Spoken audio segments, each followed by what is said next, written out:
Hi, this is Scott Sedam from TrueNorth, and one of the video options they gave us for this project was to think about a time when we realized just what we were up against in this industry and what we had to do.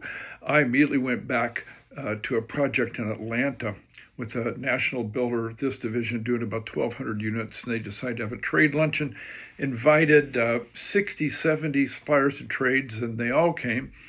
And before lunch, we had about an hour and a half to ask them for input on ways to improve. We broke them up in their small tables. We got some really great stuff.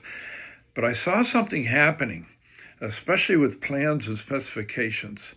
So right before we broke for lunch, I jumped up to the mic and said, how many of you do the 2302 plan?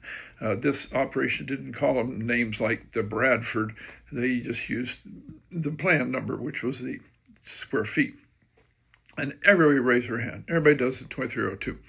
And I said, so please go out to your truck, grab me that plan and bring it in, and we're just going to spread it out on the floor and look for something. So they did that, and some volunteers and I spread them out, and what we did was we took the edition date of the plan that each supplier and trade were working on. And if you're doing things right, there should be just one, correct? They should all have the up-to-date plan.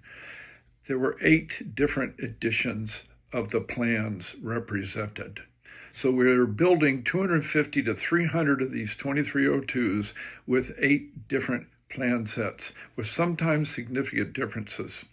So when we brought him back from lunch, we said, let's discuss what the implications are of this.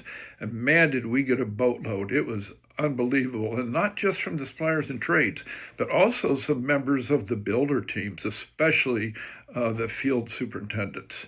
We realized very quickly that this problem was costing the trades and suppliers a ton of money in extra labor, extra time, extra trips, rework. And that by getting everybody on the same plan, it could make a huge difference. We got the same type of feedback from the builder and realized, especially when it came to schedule, it was causing all these problems with things that had to be reworked, redone, more trips to the building site, and this cost of the schedule.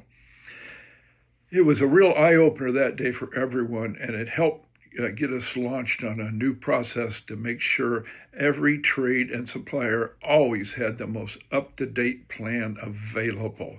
Wasn't an easy fix. It took a while, but we got that going, and it spread to other divisions too and made a huge difference.